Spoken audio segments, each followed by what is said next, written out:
It's the Ross Tucker Football Podcast. Oh, yeah, it is.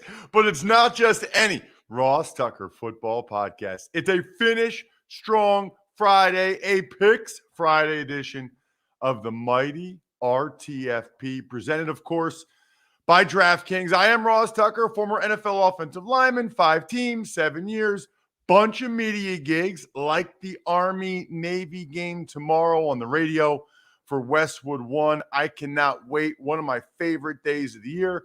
Hopefully you guys get a chance to listen a little bit while you're driving around. It'll be on a lot of different channels. Also have a bunch of podcasts. If you like betting, it's Even Money. If you like fantasy football, it's Fantasy Feast. If you like the NFL draft or college football, it's College Draft. And if you like the business stuff behind the scenes, it's the Business of Sports. It's a Friday, though, so we've got some winners, Jack. I want winners. I want people that want to win. It's really that simple. It's the second part that Mike Singletary says there. I really like the people that want to win and appreciate those of you that try to win. Any little thing you do, taking advantage of a sponsor, spreading the word via social media, whatever it is, it helps. We're like the little engine that could. Spread the word winner this week, Joseph Miller. He actually emailed Ross at rosstucker.com his Spotify rap thing that showed all of the hours he has spent listening to this show, which is awesome. Remember, if you are a winner of the Spread the Word winner via social media or sponsor confirmation email winner, just email me, Ross at rosstucker.com, with your mailing address and whether you'd rather have a signed picture, signed card, signed press pass from one of these awesome games that nobody else you know has. That's what I give out for those of you that go the extra mile. How about the sponsor confirmation email winner, Derek Kwan, who got a story at myfrontpagestory.com. Good for you, Derek. There is no better gift you can get someone for the holidays. There simply isn't. Myfrontpagestory.com. And rather than a signed picture or press pass, he wanted me to sing the Dartmouth fight song. The problem is, I guess, a little bit, Derek, I don't know the tune at all. But listen, you got a story from myfrontpagestory.com. You're the winner. Dartmouth's in town again. Team, team, team. Echo the old refrain. Team, team, team. Dartmouth, for you we sing. Dartmouth, the echoes ring. Dartmouth, we cheer for you. Down where the men in green play on play are fighting like Dartmouth men. We have Dartmouth team and say Dartmouth's in town again. I've never heard that in my life. If that was even close, it's a miracle. Gary Boudreau is the YouTube comment winner. He made a comment on Fantasy Feast. That's awesome. So, Gary, email me and let me know who you want the Cameo-style video for. Love doing that for you guys. Just like people pay for on Cameo, you get it for free. You just got to email me, Ross at rosstucker.com. I'll send you the link with the video per your request. It's Big Show time. The Big Show. All right, Ross, we'll start with last night's game. Baker Mayfield's back, leading the Rams 98 yards downfield in the final 2 minutes to defeat the Las Vegas Raiders 17-16. Practice? Practice? We talking about practice? Man, we talking about practice? Not a game. Not a game. We talking about practice? Sorry, I'm from outside of Philadelphia. I had to do the Allen Iverson thing one time after Baker Mayfield literally was on a plane to Los Angeles Tuesday afternoon, had one walkthrough on Wednesday, and leads the Rams, Tom Brady style, to 2 touchdown drives in the last 5 minutes for the Rams to beat the Raiders 17-16. Bizarre playing time allocation by Sean McVay, who started John Wolford. He did a 3 and out and then played Baker the rest of the game, which, by the way, look it up. 2004, the Buffalo Bills did the exact same thing. They started Lawrence Smith for 3 plays at left guard, put me in for the rest of the game. They told me before the game they were going to do it. Really strange that I don't get to start the game. I don't think that counts as one of my starts, even though I played 60-some snaps and Lawrence played the first 3. He didn't get benched. They told me before the game they were going to do that. Weird. Anyway, Devontae Adams only had 3 catches. All 3 were ridiculous. I'm not exactly sure why he only had 3 catches. That was a major problem. The Raiders actually took the opening drive all the way down for a touchdown and then didn't score another touchdown the entire game. Derek Carr had no touchdown passes, had 2 interceptions, 137 yards, was like clearly outplayed by Baker right off the bus Mayfield.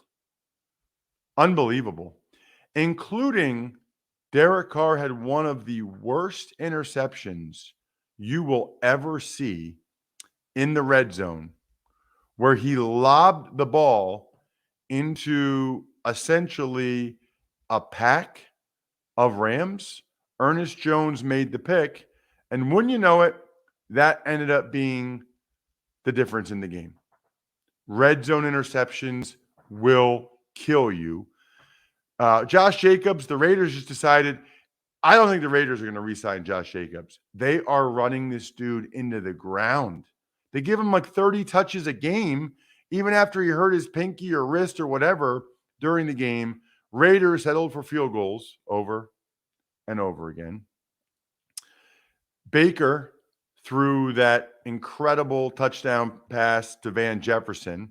No idea, just like Baker and Ryan Fitzpatrick said after the game, why the Raiders would have been in press coverage with a single high safety middle of the field on that play. No idea why you give them that one-on-one opportunity given the situation and circumstance. 98-yard drive for Baker. Absolutely horrible loss for the Raiders, who lost all the momentum that they had from the last 3 weeks. You lose 16-3 to the Rams. You're up 16-3 and you lose to the Rams in the last 5 minutes with a guy that just got to the team. You know, Josh McDaniels, between the Jeff Saturday loss and this one, he's going to have a really tough time living it down. Really tough time. I mean, he essentially lost to off the bus Baker, Ben Skoranek, and Tutu Atwell. Brutal. Raiders fans were starting to talk playoffs. Now they'll be back to starting to talk about getting rid of Josh McDaniels. Not exactly a masterpiece by McDaniels. Not exactly a Picasso or a Banksy or the type of things you can invest in at Masterworks, where you can invest in fine art. Everybody knows what's going on with inflation. Everybody knows what's happened with the market over the last year or so. And everybody knows people like Bloomberg are predicting a 100% chance of a recession next year. How about this? Masterworks has produced results, selling a painting for a 17.8% net return just here recently in November. That's a new sale even since I was telling you guys about them. 7 exits over a 17% net return. 5 of them were over 20%. That's results, even in 2022, as stocks and bonds not doing great. Skip the wait list when you sign up with our special code Ross at masterworks.com. That's masterworks.com, promo code Ross to skip the wait list. See important Regulation A disclosures at masterworks.com/CD. Tuck's Takes. Before we get into the picks, what are your thoughts on the Falcons going Desmond Ridder as their starting quarterback moving forward? I think it's the right move. I think it's the right decision. Yeah, I mean, I think at this point, you need to go ahead and see what you have in Ridder for the last 4 games. You know, they're not going to make the playoffs. Even if they did, what does it really do for them? They'd get massacred by the good teams. You might as well see what you have in Desmond Ridder. It makes a lot of sense to me. Want to know which team is going to win every single game on Sunday? Then listen up. Start with the New York Jets at the Buffalo Bills. So I like the Bills to win, but I do think it's going to be a close, hard-fought game. The Jets have been playing really well. especially on defense. But as Greg talked about yesterday, they've been doing a really good job on offense with Mike White as well, moving the ball, getting the ball to Elijah Moore, Garrett Wilson. I like the Jets to keep this one close. I think this is an awesome football game. Probably a similar score to the Vikings game, maybe a little bit lower. 24-21 Bills, just more faith in Josh Allen to pull it out late than I do in Mike White. The Cleveland Browns at the Cincinnati Bengals. Well, I don't think that Deshaun Watson could play any worse than he did last week. So I do think he'll be better. And I wonder if the Bengals can sustain this level of performance from the last couple of games, or if there's a little bit of slippage in this one. I'll take the Bengals to win, but the Browns have kind of had their number. I think the Browns have won 4 straight against Burrow and the boys. So let's keep this one close as well. 20-17, the Bengals beat the Browns, but it's not an easy one. The Houston Texans at the Dallas Cowboys. Man, this spread, for those of you that are into that, Even Money Podcast, I did not get closing line value here for you because it just keeps going up. Now it's over 17 and a half. And obviously, I think the Cowboys will win the game. Obviously, they're a great lock of the week if you're still in any of those pools. I don't think many people are, but maybe you guys have 2 and out or something. I like the Cowboys to win the game, but they're not going to get that many turnovers like they did against the Colts. I don't think they're going to get that many, or the Texans are going to have that many punt return, interception return, fumble return, touchdown like they did against the Browns. Davis Mills is better than Kyle Allen. So I do think this game will be a little bit closer. So give me the Cowboys, but probably like 27-13, something like that. Cowboys 27-13. Lock them up, Jack. Your survivor / knockout / whatever you call it, pick of the week. Next, we have the Minnesota Vikings at the Detroit Lions. The Minnesota Vikings. I think the Lions are going to win the game. I just think they've won, 4 out of 5. They're playing really well. The Vikings, on the other hand, they're 10-2. They deserve all kinds of credit. Here's what I think. It's going to be a close game. Are the Vikings going to be 10-0 in one-score games? 10-0? Now, I know they tell you when there's like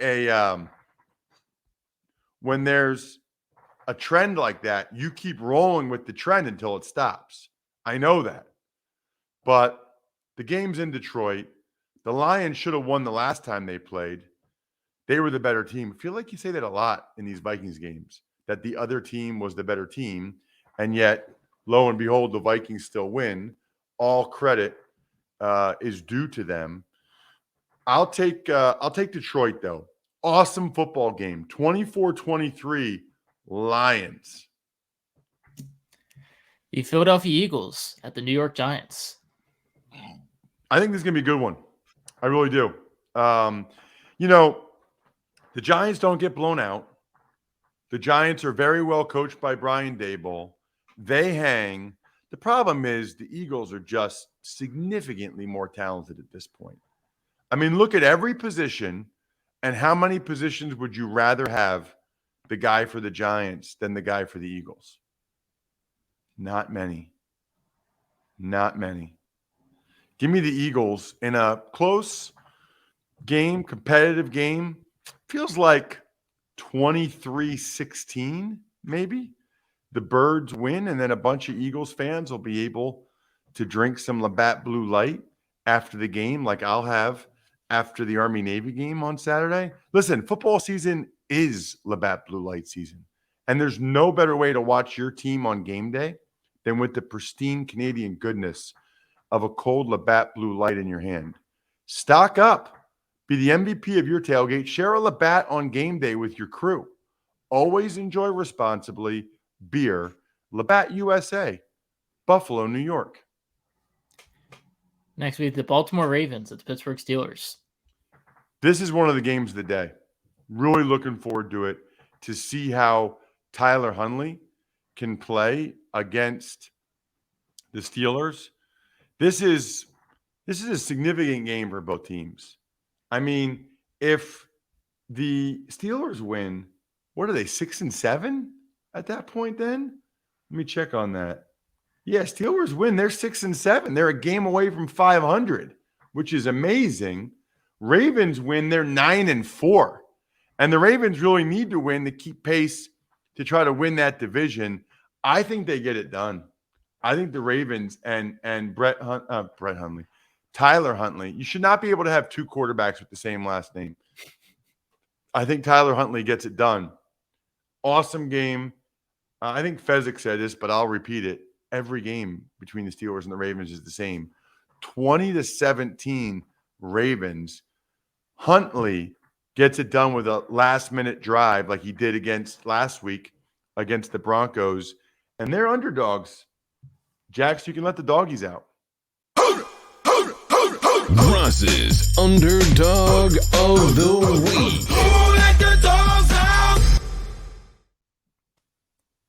The Jacksonville Jaguars at Tennessee Titans. Yeah, they are. So I think the Titans win.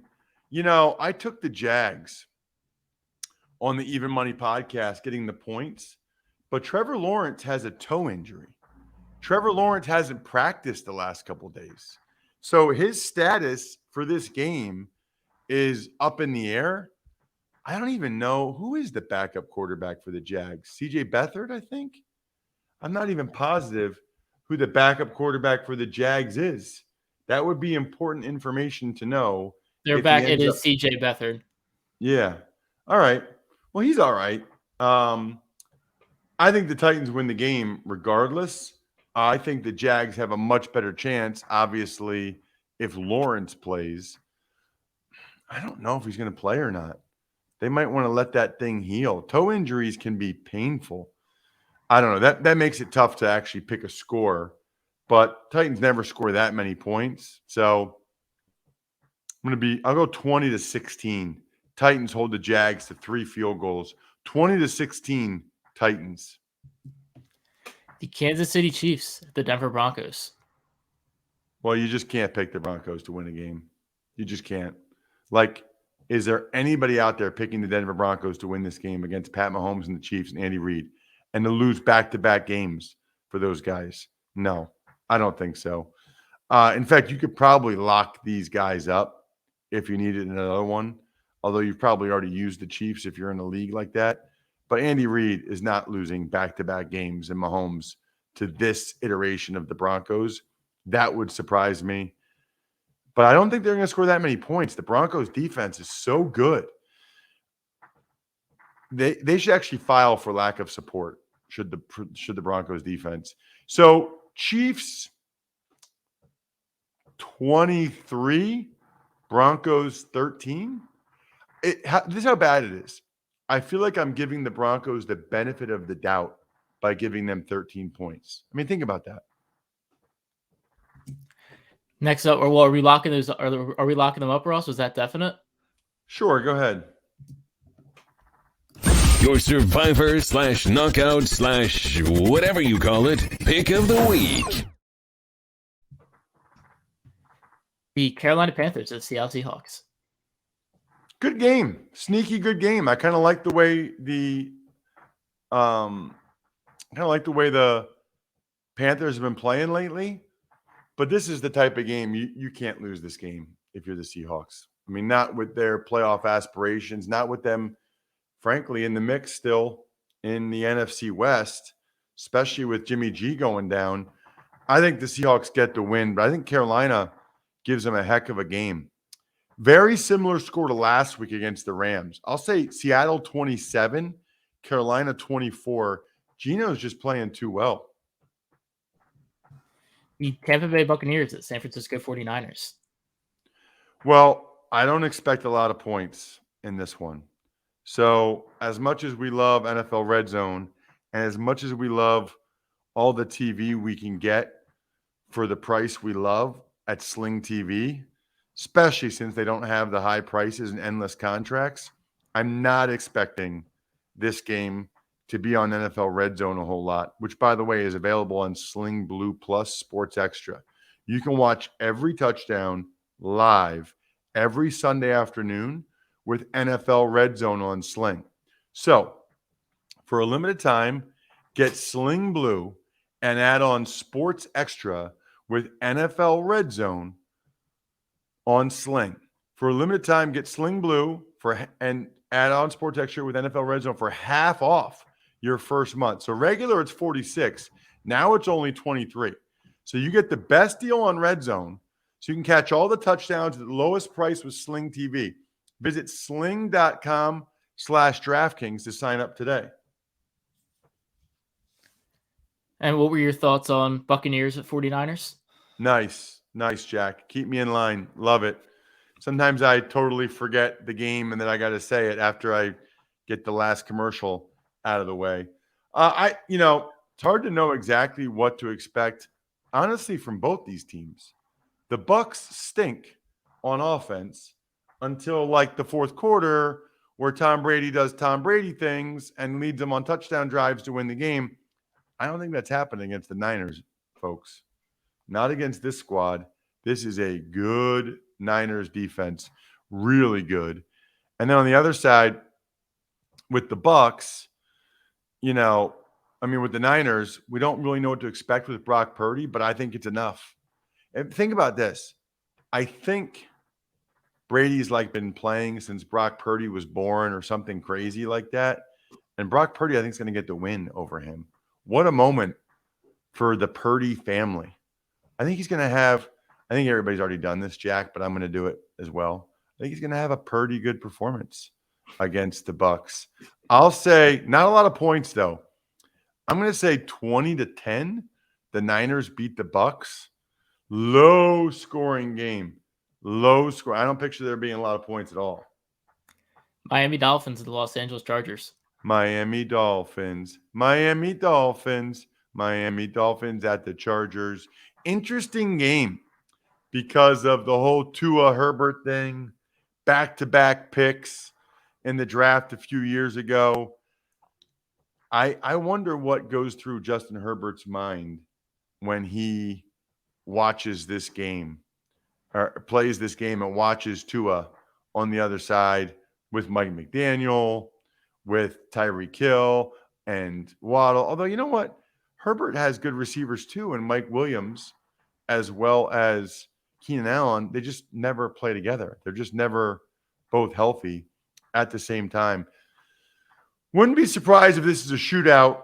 Wouldn't be surprised if the Chargers won, but I just can't predict that to happen. I just can't go with that based on what we've seen from them in recent weeks. I'll take the Dolphins to bounce back. I think they're staying on the West Coast the whole week, getting ready for this game. I think they're poised for a bounce back game.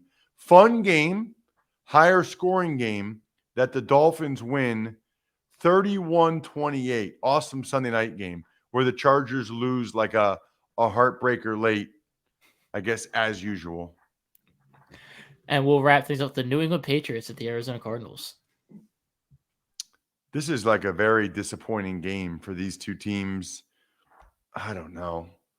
I guess I'll take the Patriots primarily on coaching, probably.